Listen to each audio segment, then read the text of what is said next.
thank Jess Montgomey, aka Sharon Short.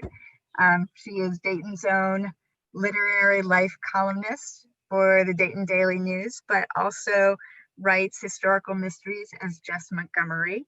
Her Kinship series is set in 1920s Ohio and features female sheriff Lily Ross, who was inspired by the first female sheriff in the state of Ohio. And just some reviews talk about her work as vivid, including vivid historical details and intriguing mystery and strong female characters, beautifully plotted and filled with believable characters. The series that includes the first book, The Widows, the second book, The Hollows, which came out this year, and next year, The Stills, I believe. Yes. So I'm going to go ahead and thank you all for coming, and thank you, Jess, and I'm going to pass it over to Jess. Perfect. Thank you. I will go ahead and hopefully share my screen. We'll find out.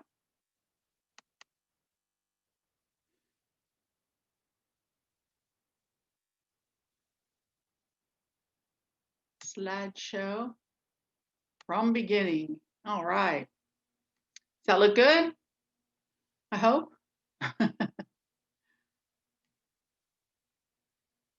Okay. Well, thank you all for joining me. First of all, I'm happy to be here. Still nervous about if the screen, is the screen looking okay? Elizabeth, can you give me a thumbs up if it is? Okay, Yes, great. looks good. Okay, good.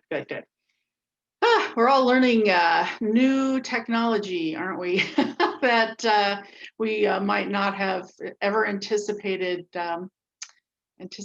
doing it before COVID. But I want to talk about the glorious past to some degree, or at least how to, build that into our work. So thank you, Elizabeth, for the wonderful introduction. As she mentioned, my first historical mystery is The Widows, set in 1924 and 1925. And the next book that came out in January of this year is The Hollows. And that's the one we'll be discussing soon with the book club. And The Stills is coming out next spring, March. So here's my premise as to why we're all gathered here today. History isn't just for historical mysteries or thrillers. That's what I write, but that's not just what it's for. And I say history is just as important in contemporary fiction, and I listed mysteries or thrillers, but we can include non-mysteries, we can include romance, even history used in science fiction or fantasy that's parallel to our current times or that's set in the future times. I think we all should be thinking about history in several ways as we craft our fiction, whatever genre that we're writing in. So I say that because history is much more than just background facts of people or places. It's fascinating to learn new things that are true from fiction, but we're reading fiction of any genre because we want to escape to a different world. So we don't want to use fiction or to use the history that we've researched and give lectures about what we've learned, as tempting as it may be, because that's not why people come to fiction. If they really want a lecture or a true history, they'd be in that section of the library or bookstore. So that's the third part of my premise. And my other premise is that history shapes the character of people and places. So I came of age in the late 70s. So my experience and view of the world is obviously going to be quite different simply because of that. Everything else put aside my family, put aside my personality, put aside where I grew up, which by the way was the Dayton area. But when I came of age, affects how I see the world and how I see other people and how I view relationships. And my view is very different than my father's view. So I was a late in life baby, but my father came of age right before World War II and fought in World War II, started when he was 19, finished when he was 22. Obviously, that experience shaped him in a way that my, peace, love, and rock and roll experience of the 70s shaped me, which is very different than our daughters who came of age in the, let's see, how do we pronounce this? The 20-aughts, the 2010 teens. So their experience in what happened as they came of age shaped them. So one example is our older daughter was old enough when 9/11 happened that she was just starting to form her view of the world. And, as an older kid, she wasn't a little baby kid anymore. And up until that event, she saw the world as a really safe, super safe place. And her big complaints in the world were that I was so inept at getting her pigtails straight, and her little sister was annoying. Those were her big complaints. But then this huge event happened that riveted her attention, and it was really sealed in place by the fact, tragically, that a few weeks later there was a murder-suicide at a house next to where she went to school at the time.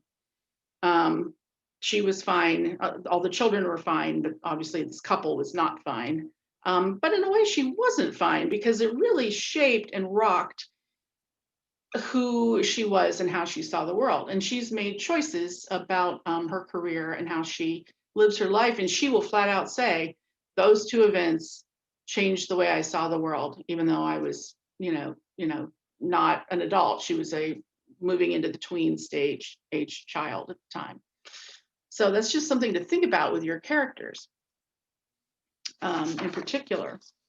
And actually, one thing I love to do, and it seems really tedious, but whatever you're writing, write out this is when my character was born. If your character's, it's contemporary and your character is 30 now, they were born in 1990, right? 90, 2000, yes. And write out, what were the big events between 1990 and 2020, and when did those big events hit for that person, and how might it have combined with, so now we're talking about somebody my daughter's age, other events around him or her or them to shape who and what they are. And you want to be aware of that, because you might also find some surprises. When I was working on my character bio for Lily, who's the main character in my kinship series, I realized she really kind of came of age, sorry guys, but during the previous pandemic. And she was just old enough that she was able to volunteer and work for somebody else as basically a nurse's assistant to help people who were struck by this horrific pandemic. And it shaped her view of the world. And it rippled, it's been interesting to kind of look back at what I've written and realize, obviously I had no idea another pandemic was coming, but I look back now at those passages in my own work, and I'm kind of struck by them. And I'm also really glad that I worked out her bio, because it helped me pin her to historical events. And the pandemic back then, it's obviously way before the novels start, but don't play a role in any of the events, but they play a role in who and what she is. So that's just one great example, I think, of why you want to do that. So why does history matter? Well, I've touched on it a little bit, talking about my character Lily. We can get into depth of character, of who is this person. You could obviously apply this to any genre that you're writing. And if you're writing a futuristic science fiction novel, for example, maybe the far past, or the character's past, they came of age, now, and you're setting it 30 years from now. Well, how does what's happening around us right now shape that character. If you're writing an alternate universe, an alternate history, then you want to think about creating, if you need to, pull from our history, pull from real world, what we see as real world history, um, or develop your own history. Like, what is the history of this world that you're writing about, even if it's in the far past, and it's only going to be touched on for a sentence or two. It will help you have a real sense of depth of character. It also gives you a sense of a depth for your setting. So I'm writing books that are set in mid 1920s, and we're marching ahead each book by a year and a half or so, but we're still early enough in the 1920s, certainly, that some of the men who formed the world that I write about they would have said Great War, we would say World War I, veterans. And of course, PTSD existed for any war at any time, it just wasn't called that then. So it's really interesting to think about, well, how did that affect those men? How did it affect the town to lose men to that war? How did it affect the town when people came back from that war? Changed. And it affects the fabric of setting. So that's the other reason why I think history really matters. And again, context of places and people. None of us exist sort of in a, we aren't just floating around untethered from where we are or what our history is. So knowing that history provides a much deeper, richer context for whatever world you're creating. And again, you come up with, some interesting tidbits that you might be able to use, little known or almost forgotten facts. When I was researching the widows, it's set in what was a coal mining area of southeastern Ohio, and my family of origin were all tobacco farmers until they came north and they became factory workers and then moved on to other positions after that. So I didn't know a ton about coal mining. There were a few coal miners in my family of origin, but my dad wasn't a coal miner. I didn't have, I had some great uncles who were coal miners, but I didn't have any uncles who were coal miners. I had an uncle-in-law who was a coal miner. And I wanted to make sure I really got that piece of the fabric of the story just right. So I read everything I could, interviewed people who had been coal miners much later than when I'm writing, or people who, whose fathers were coal miners during the time in which I'm writing, to get information, to just try to get the setting right. But some of the interesting things I came across that were news to me, for example, was the Battle for Blair Mountain, which is the second largest civilian uprising, surpassed only by the Civil War. This is more than just a tidbit. This is a huge piece of history. And that battle took place in West Virginia in 1921. I think I'm getting that right. Yeah, 1921. And so my story starts in 1924, and it includes coal mining and workers' rights themes and things like that. And where it's set in southeastern Ohio is really pretty close to the part of West Virginia where this battle took place. So my characters would have been very much aware of what happened and what a big impact it had on the whole region. So just coming across that gave me another rabbit hole to dive down in researching. But it provided plot twists, actually. So that's the next reason why history might matter as you're creating your story, provides some twists, like their motivations for some of the characters and why they chose what they chose hinges on the fact that they would have been very well aware of this event that happened just 3 years prior to the novel opening, even though there's no direct action that takes place during this battle, but it very much informs what happens during during the course of the story. And you can also find, clues if you're happen to be writing mystery or suspense, or even if you're not, but you're writing something that you need some explanation for why somebody's acting in this way, or maybe they're lying, what have you. If they say, "Oh, well, I was at such and such place at such and such time," and you can find, a piece of history that shows, well, they couldn't possibly have been because there was a flood that day, or there was a hurricane during that time period that they're talking about. They could not have been, for example, during Hurricane Katrina in New Orleans, on that particular day because of the hurricane, dining at, such and such restaurant, having an oyster po' boy or something like that, because it wouldn't have been possible. So you can start to look into history as a way to find little twists and clues for what your characters are doing, or what they're telling the truth about, or what they're not telling the truth about. Some examples, and I am pulling a lot from the kinds of things I love to read, but I encourage you to look at what you love to read and see where writers use this technique of pulling from the past, even if they're not writing a historical novel, to enrich their work. So here's some examples. The first one I'd like to talk a little bit about is a beautiful book called Ordinary Grace.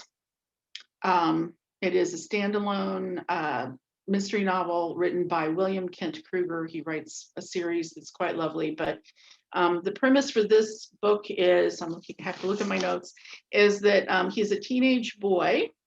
When the events take place, there's a crime that happens that rivets and tears apart his whole family of origin.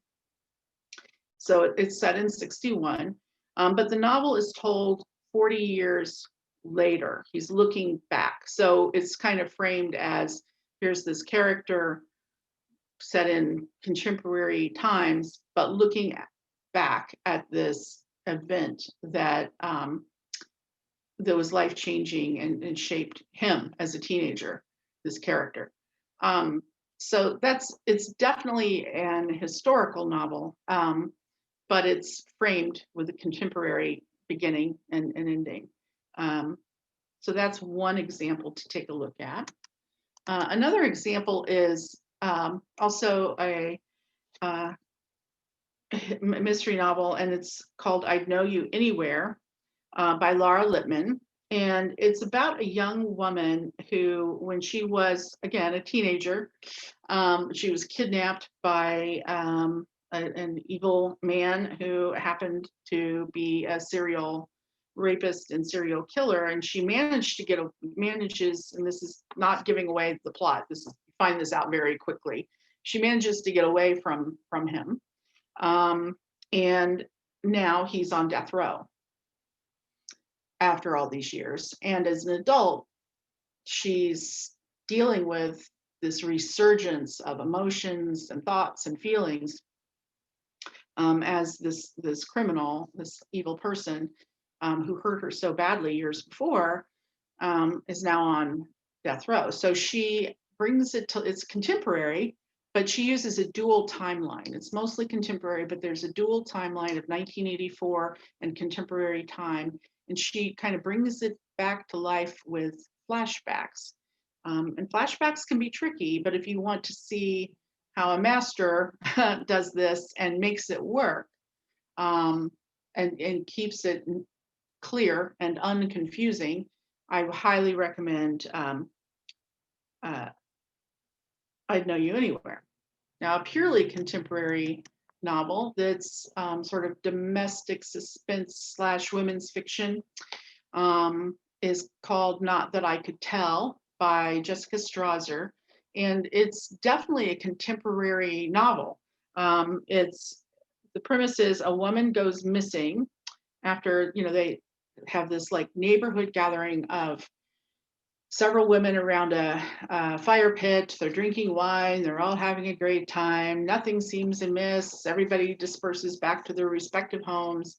And the next day, one of the women has disappeared. Where did she go? What happened to her? Is she alive? Is she dead? Will they ever see her again? Will they not? We don't know. So that's what propels the story, and is set very much, it's in the moment. It's a contemporary book, but Strasser uses, what is this character's past? And it's slowly revealed throughout the book to explain why she disappeared. You find out later at the end, what really happened to her after she disappeared, but what really happened to lead up to this moment where she did disappear. So it's a very artful way of looking at totally contemporary novel, but pieces of this person's past, how that's worked into dialogue and narrative, and so it doesn't rely on flashback or a dual timeline. It's definitely set in the present, and how she does that is quite amazing. So I recommend that book for if you're writing a contemporary of any kind and you want to see how can a character be created that this character wouldn't exist if Jessica Strasser hadn't created such a thorough background of who this person was and how they were influenced. And how do you weave that in and make that work in a contemporary piece of fiction? This next book by Kate Moss, she has a trilogy actually, and it's basically, this is purely historical. There's no question at all. This is a straight up historical novel. And it's got suspense in it, but I don't know that I would call it a mystery or suspense. It's just straight up historical trilogy. And the premise is it's set against the war between the Catholics and the Huguenots in the 1560s. But of course, it filters down to, it's not a book about that history. It's about a couple of individuals who are living through that history. Like they're alive and this is happening around them. And what is their story as all this happens around them?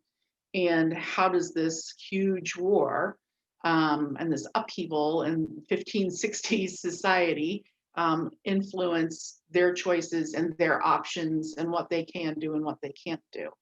So I highly recommend that if you need an example of just straight up good historical novel, but also looking at a novel that looks at, we're all affected as little individuals by these sweeping things that are happening around us. Actually, in any era, it's not just true in the 2020s or the 1560s. It's always true. It's always been true. But this novel puts emphasis on how these characters are living and dealing with their own interpersonal conflicts in the context of these big sweeping events. So I highly recommend that novel as well.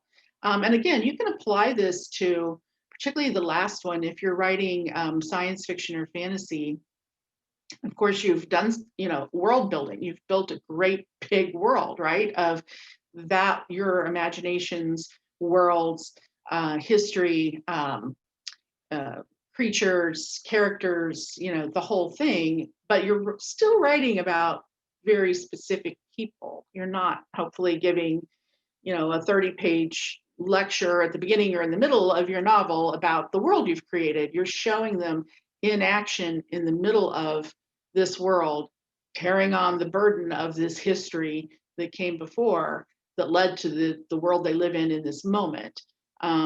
So this novel, even though it's not sci-fi, it's straight up historical, you can read this book and kind of get some corollaries as to how you might do that in your own work. So that leads to the question, what are you writing? Are you writing, or should you be writing? You should be writing whatever you want to write, actually. But are you writing, or should you be writing to serve your story, historical or contemporary? And I think the first question you should ask yourself is, can the story be told in a contemporary setting? And if the answer is yes, you probably will best serve the story. by writing it in a contemporary setting.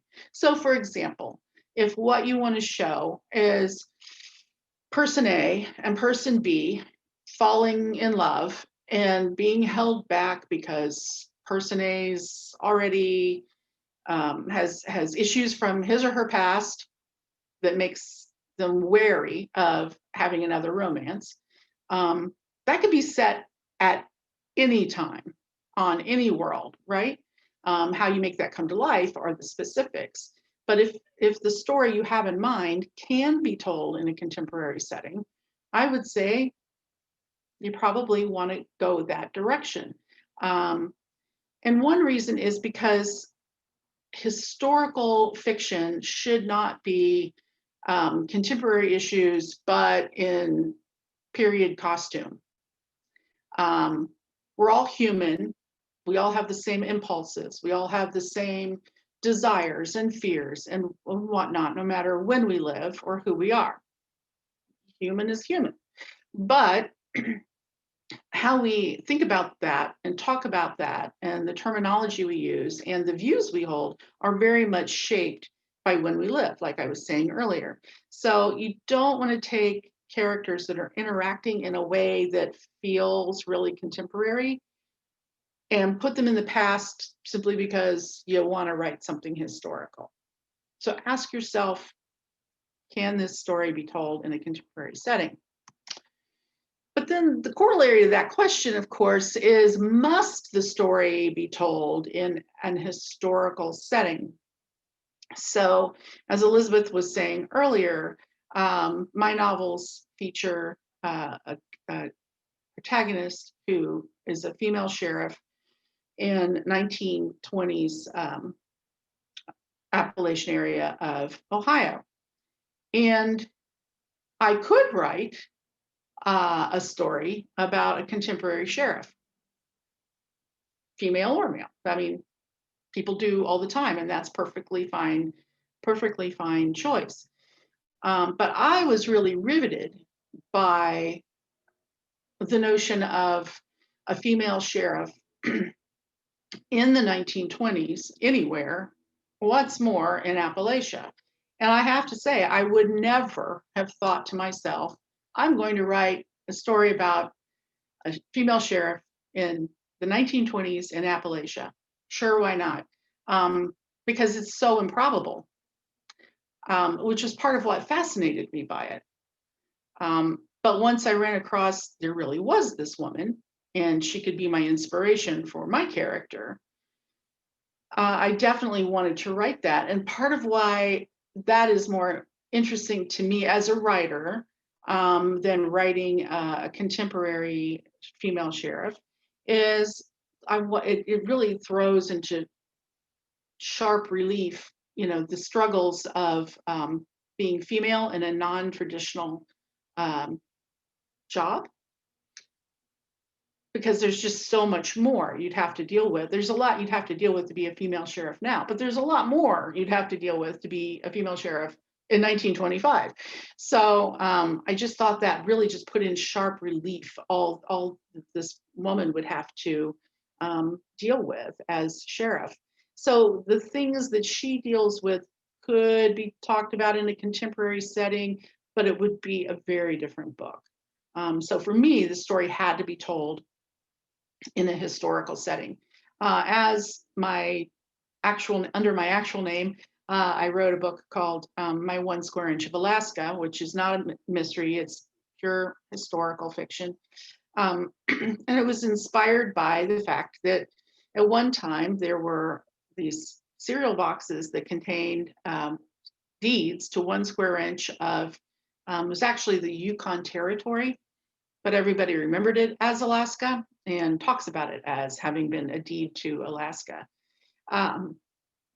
And that had to be set in a historical setting because, first of all, companies don't put things like that in cereal boxes now, to be very practical about it. Second of all, we don't have the fascination with Alaska that we did then. So there's still this idea of the frontier and what have you, even though, the the territory would become a state in the late 1950s. There was this romance of Alaska as a frontier area that we don't have now. And, you know, if you want to go see, at least at the time I was writing it, if you wanted to go see a bit of Alaska, it's pretty easy to get to. But in the 1950s, it was not easy to get to. So I wanted that struggle for my characters and their travel. And the other thing is, you know, that specific little historical nugget only took place in the 1950s. So that story had to be told in a historical setting. Excuse me. So are there elements of contemporary life or of historical life you wish to avoid writing about? That's something else to ask yourself. I know in writing, for me, writing mysteries set in the 1920s, I don't get to use DNA, for example, to solve crimes. My character doesn't get to do that. Even fingerprinting, though it was definitely a thing at the time, would not have been best practices commonly used in super rural areas. So I get to avoid, in a sense, having to worry about, you know, the technicalities of detection, because I'm writing it in a historical time where those technical skills were not available. So that makes it easier in some ways, but it also makes it harder. So you need to ask yourself, are there things that you really kind of want to write about, either contemporary or historical, or things you kind of want to avoid writing about? And let that also help you decide which way you should go with your story. But the ultimate thing, and I used this phrase earlier, is that you should definitely serve the story.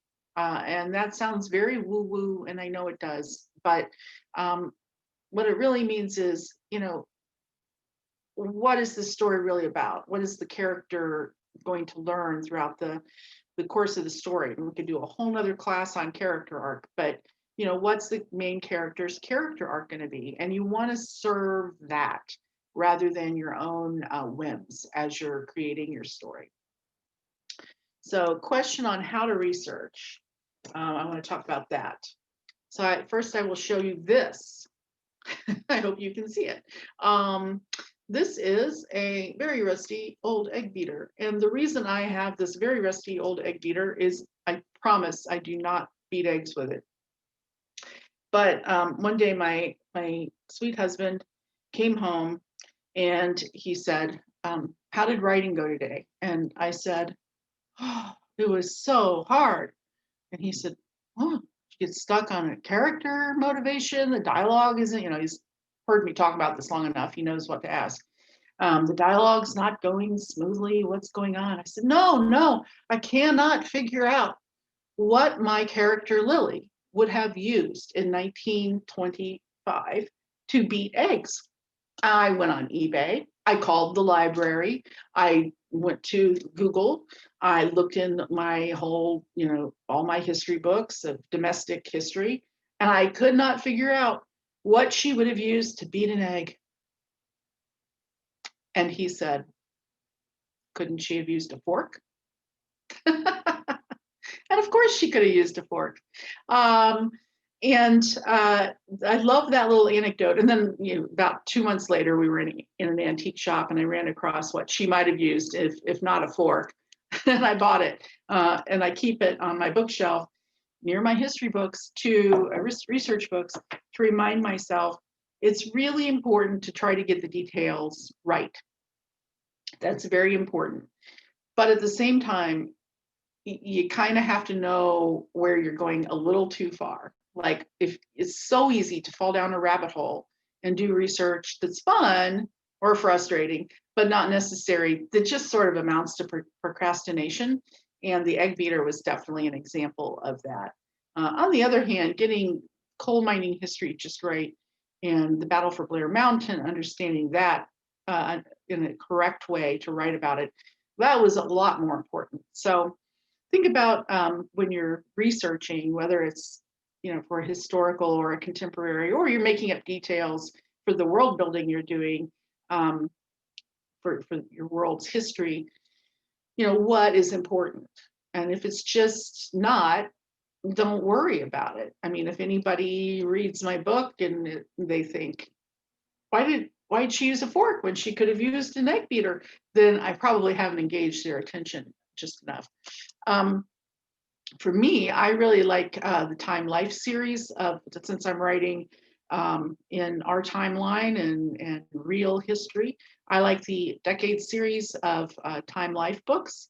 I will say they're very broad, and they also focus very much on urban areas. And I, of course, write in a rural setting. So but they do provide this sort of big overview for me to start to drill down from. So I recommend the Time Life Decades, decade by decade books if you're writing history set in our time, historical work set in our time, more modern history.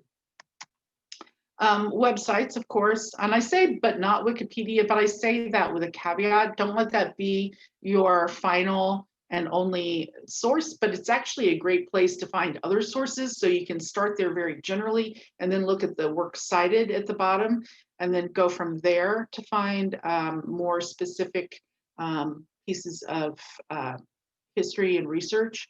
And one great source that I don't have on my list is a source called JSTOR. So it's the letter J, STOR. It is a paid service, but it's not super expensive. And there's so many, it's a rabbit hole though, because there's so many great scholarly articles on all kinds of topics. But you can find, some really great research that way to figure out the historical time period that you're writing about, or the history that informs your character that you're writing about. Another place to look is called newspapers.com. Again, it's a paid subscription, but if you're looking for specific newspapers that are really small, for example, and not archived in your local library, then that's a good resource as well. So JSTOR, newspapers.com. I also recommend writing, like I said, write out a timeline of events before and during your novel's time frame. And even for historical novels, write a timeline briefly for your story period afterward. So my characters, for example, are merrily prancing about in 1927 thinking, not really thinking a lot about the economy, but they're in for a surprise. So what that does is it gives you these delicious opportunities to just kind of build in, like, oh, the store was going so great, and they were looking forward to, by the 1932, that they were going to have an expansion onto the grocery store, or whatever. And for your contemporary readers who know at least even the broadest sweeps of history, there's that little moment of, oh, they're in for it, aren't they? There's a little bit of, and that builds some empathy if it's looking at something like that. And again, it's because of what I said earlier. If you know the timeline of events before, during, and even after your historical or contemporary, after if you're writing historical time frame, then it gives you a context to work in. And referencing again My One Square Inch of Alaska, the main character in that book wants to be a fashion designer, and it's set in 1953. So in order to kind of help create ideas that I thought would be unique for my character, Donna, when I think about, 60s, early 60s clothes, I think about Jackie Kennedy, who became Jackie Onassis, and what she wore. But of course, Donna in 1953 would not have been aware of Jackie. So I went to the library and checked out books about not just fashion, but because she wanted to be a designer, old guides to sewing patterns, because I figured she would have access to sewing patterns. And I got them for her time frame, the 50s. I got some for the 40s because she uses her mother's clothes and remakes them. So I had, a way to describe clothes from the 40s. And then I got the books from the 60s, not because she's going to say anything about them, but so that I could design. I can't design, but so that I could design in my imagination a piece of clothing that wouldn't automatically make the reader think, oh, that's something, Jackie would have worn, or Flower Power children would have worn. How would she have been? Boy, she was awfully prescient to come up with that design. So I tried to go against what actually was designed, just to make it feel a little more real. And after you've done this general research that I've just talked about, and I'll go a little quickly because I want to have time to answer your questions. Get specific, consider each character's age, gender, ethnicity, orientation, station in life, geographic location and goals, and how these factors relate to the time period. So how you relate to the world if you are LGBTQ plus now is different than how you would relate to the world and see yourself if you were LGBTQ plus in 1925, for example. So you need to consider all of that as you're creating these characters. And I like to print out a calendar of the story time period, so I get a sense of what date things are happening. So if I'm having a big event happen, I can sort of be aware of, just even so for the hollows, for example, the calendars that I print out include the phases of the moon. So I actually looked at what the phases of the moon were, because the novel has to open on a day of a full moon in the fall, because of what's happening. So I actually set up the timing of that novel based on that. Whereas for my 1 Square Inch of Alaska, I keep referring to that. School back in the 50s would have started on the Monday after Labor Day. And in 1953, that was on 9/11. Well, if I say 9/11, that's immediately pulls, even if I say September 11th, for many readers, that's going to pull them right out of that world into our world, even though it has nothing to do with what was happening in 1953. So I ended up writing around the date. But I'm glad I saw that, because there would have been somebody who would have reacted to that. So you want to learn about just daily life, just to fit in a taste. Again, you're not writing articles about, if you're writing novels, you're not writing articles about these aspects of culture, but you want to fit in just a taste of that. Likewise, laws and medicine as needed. And that can really inform how you're writing. So for example, in the stills, one of my characters is a young girl who has asthma. And it's set in 1927.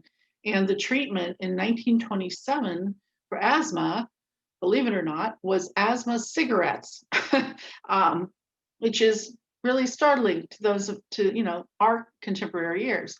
But that was the best they had in 1927. So I was able to kind of use that to provide a little, readers do like to learn little tidbits from fiction about real life and real history. So it was interesting to incorporate that into my book. And when you're starting to research these specific things, I think it really helps to keep a list or keep notes to yourself in your draft of questions that you need to answer. Because otherwise, you'll start researching egg beaters, and you shouldn't do that unless you really need to answer that question. So keep a list going of questions you need to answer about history as you work. Great resources beyond books and websites, interviews. Um, if you can talk to, if you're writing more recent history, sometimes you can interview people who lived that history. I've done that. But you can also interview subject matter experts on far distant history. That can always be helpful. Again, if you're looking at more contemporary, more recent history, I should say, advertisements are really helpful for finding like what was on sale, what were people interested in, what was the price of a can of soup, just that kind of information to help inform the fabric of your history. Source documents, of course, any diaries that you can find or that your library can help you find, things like that. Data, weather data, like I talked about the full moon, and needing to have that kind of data on hand so that I could make it believable for what was happening at the beginning of the Hollows. Antique stores for your handy dandy egg beaters, or let's say you're writing a story where you really need to get an egg beater worked into the story, so you can get a sense of like, what did a stove look like, what did depending on the antique store. I've been in antique stores with refrigerators and stoves from the 1920s and 30s, and what did they look like, what did they feel like, how did they work? And you might not use all that detail, but you might use a piece of detail.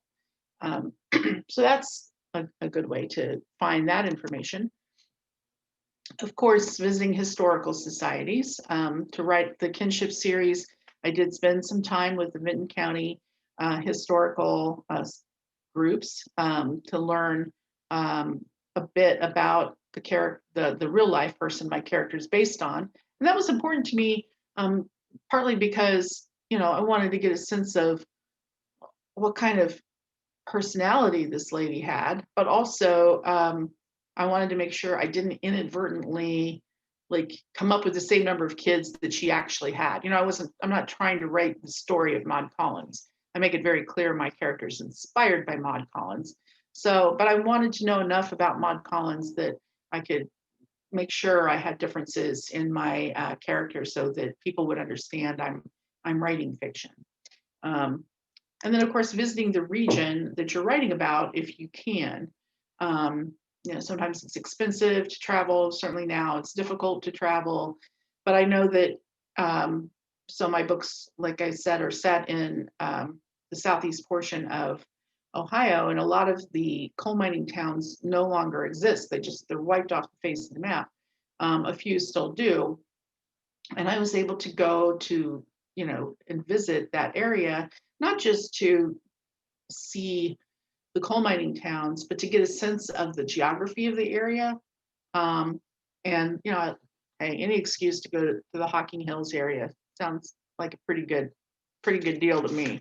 So stay in touch, if I'm happy to answer questions in here, and I'll stop the screen sharing so that I can get a better sense of questions and faces perhaps.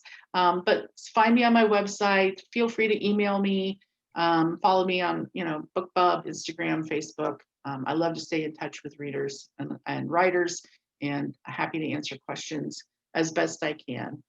So I will stop sharing, and Thank you, here we go. Jess. I want to pass on a question. Could you talk about history and memoir at all? Do you have anything to say about that? Yeah, history and memoir. So I'm not a memoirist. So first, I would highly recommend reading a lot of memoirs, which is true of anything you're writing. If I were writing science fiction, I would read more science fiction than I currently read, for example. So that would be my number one thing.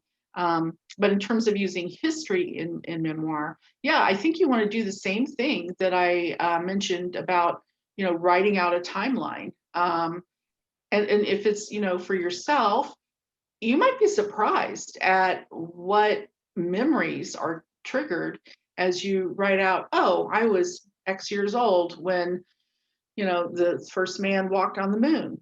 Maybe you haven't thought about that in a while, but maybe realizing that you might not get a ton of memories about how you thought or felt about first man walking on the moon, but it might trigger yet other memories. So definitely writing out that timeline, definitely double checking, what was, if you're not sure when a specific event that you're writing about took place, double checking that against all these sources that I've mentioned. So I hope that helps. Another question, and I want to invite anyone who is listening to put a question in the chat or in the Q&A. Another question is, can you talk about the relationship between your writing and research? Do you do all your research and then go write, or do you do it simultaneously? How does that work for you? That's an excellent question. So there's some research I try to do, and obviously, since this is a series, for the first book, I did a lot more research up front for the first book than I'm since I'm building onto research I've already done and books I've already written, there's a little bit less ramp up time in terms of research before each book. But I do some of the bigger pieces of research before I get started. And part of it can just be, for me, like I know, my next book's going to be in 1927. So I literally, for the stills, which is when that one is set, it's 27, just started like what was going on in the US in 27. That was interesting. Prohibition was in the background of the first two books, and I thought it's probably time to bring Prohibition to the foreground for this book instead of just sort of referencing it. And so I read a lot of true history about Prohibition, and it turned out that 1927 is a fascinating year in Prohibition history. So that was great because then it allowed me to think about, I could have this event happen that would play off of this actual, this event in my characters' lives could play off this actual event or this actual law or whatever. But if I did all my research up front, first of all, I would just keep doing research. So at some point, you have to stop and start writing. And it really, I think the best way to go is to do it all a little bit at once.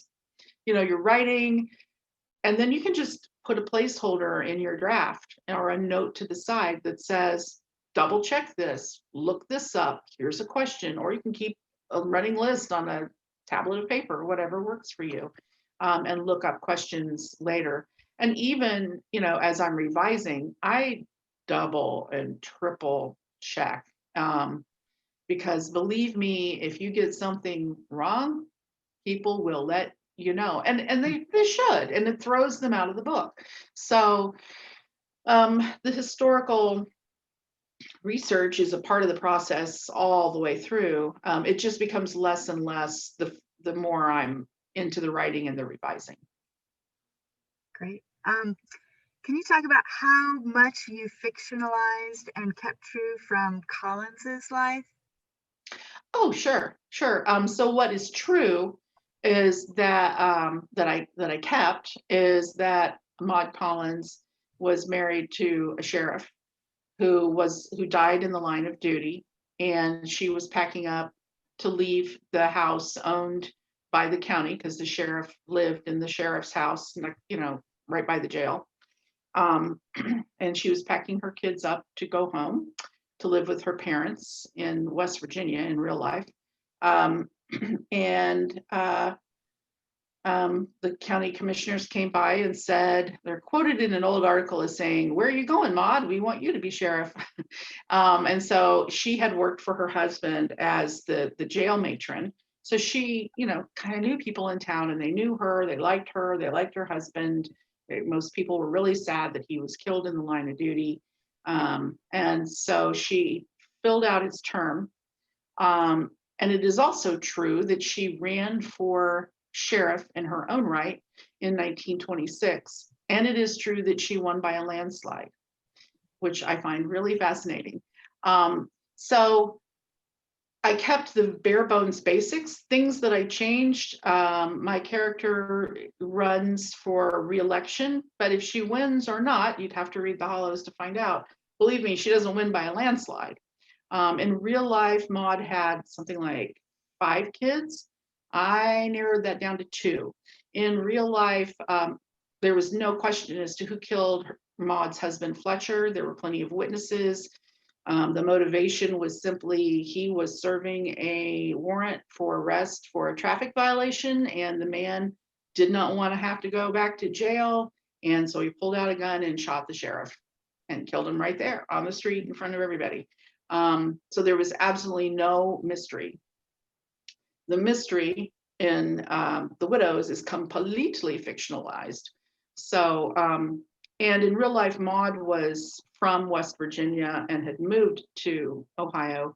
And in my story, Lily grew up in that part of Ohio. So, so I draw from the bare bones, but I create, a whole new bio to serve the story that I wanted to write. Thanks. What about this one? What is your method to decide what your next book is going to be about? How do you figure out what you're going to write about next?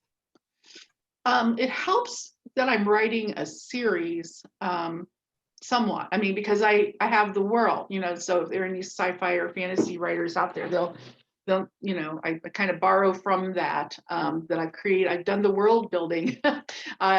Even though it's set in history, I've done world building. So I know what world I'm writing in. And I know I need to go to, up no more than 2 years ahead, preferably 1 year ahead in the timeline that I'm writing about. So that gives me some parameters. But then it becomes that's the easy part. The hard part becomes how do you keep showing your character having growth per book?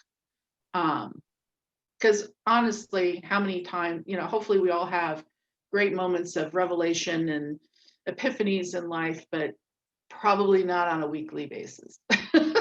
So I try to think about, what is it Lily needs? How does she need to grow now?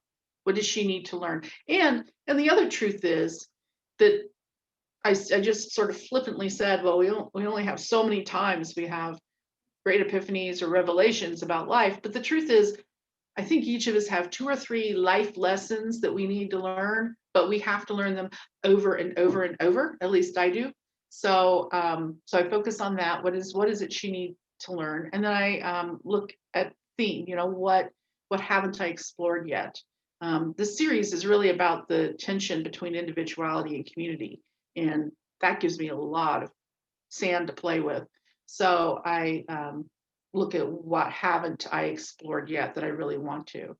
And in general, if I'm writing a short story or novels, there's lots ideas are plentiful. They're in the air around us all the time, right? At least after a while, it's not hard to generate ideas. If you get into the habit of thinking in terms of what idea do I need, but you want the idea that makes you kind of go, oh, or that makes the hair on the back of your neck stand up. And that's how I felt when I came across the idea of Lily. So that's really the criteria I use. Like, am I going? Because then I have to explore it. This one is from Laura. Are there any legal issues to consider when writing a story based on a real person's life? For example, she is writing a story based on an executioner from the 1500s. Oh, you're fine. If you're writing a story based on somebody from the 1500s, you're fine. And I'm fine because I'm, so first of all, once we pass on, people can write about us. You can't write about somebody who's living and just make things up willy-nilly. If I were writing this in the 50s and Maud were still alive, I'd need to get permission and talk to family members and whatnot. That being said, you have to be um, careful of, just out of respect, if even not out of law. Uh, I'm not going to say anything about Maud that I don't know to be true, like in my notes and my author notes. So I'm very careful. Like, this is documented several places, so I'm basing this statement about, this is how her husband in real life died based on these documents. So I'm not making things up about her. And also, my portrayal of Lily is, I think, she's a positive character. So it's not like I'm saying this novel is inspired by this real woman, and I'm making my character a really horrible person, So, but if you're writing a novel based on a executioner from the 1500s, you're fine. I mean, think about, there was a couple years ago, like, all these books about Zelda Fitzgerald, F. Scott Fitzgerald's wife, and they were fictionalized accounts of her life and gave her thoughts and dialogue that there's no way that any of these novelists, I mean, they were making it up. They were very clear they were making it up, and they were fine legally. So you're definitely fine. And also, I want to read it. And also read, once it's published, I want to read that book because that sounds fascinating. And read the Kate Moss book. If you're writing in the 1500s, pick that up.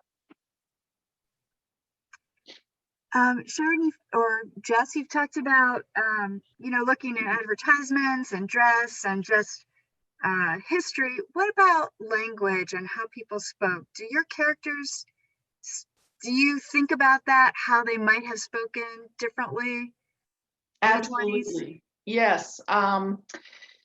So I'm writing characters set in rural area, Appalachia. My family's from Appalachia, so I grew up hearing this dialect, and I come from a long line of very long-lived people. So when I was little, my great grandmother she lived to be 102. So I remember how she spoke, and I remember how my grandmother spoke, and my great aunts and my aunts and my dad. And so I kind of grew up with this dialect in my head and in my household, and with the people around me. And of course, Appalachia is not a monolithic culture. The way dialect is spoken in southeastern Ohio is slightly different than in Virginia, and it's different than in North Carolina, et cetera. But I'm using just dollops of what I'm very comfortable with. And I actually love writing in that voice or that dialect because it feels very comfortable and comforting to me because I grew up immersed in it. But I think if you're using dialect or, if it's not something you were immersed in, then you do want to do your research carefully. And you only need to use just a little dollop. And you want to avoid stereotypes. So, if you're writing, about 1930s gangsters, probably not writing, well, I got you now, see? You probably don't want to fall into whatever stereotypes you might easily pull from movies or other writing. And another thing to do is, again, read old newspapers. The way people wrote for journalism was so different in tone and language and style than it is now. And that's a great way to do that research as well. Thank you. Are there any other questions? This is your last chance. Put it in chat or Q&A. And Jess, I want to just thank you so much for coming today and sharing your knowledge. I want to, if you haven't read Jess Montgomery's books, this is a great opportunity to pick one up. And if you want to ask her more questions about her book, The Hollows, Wright Library Book Club will be discussing that and sharing an author visit next month in October. So I want to invite you to that. Thank you. I will look forward to that. And thank you for having me today. I hope I've been helpful. I hope I've been helpful to all the writers out there. And stay in touch. Thank you. Great. Thank you. Thank you, everybody. Thanks for coming. and look for more information from Wright Library. Bye.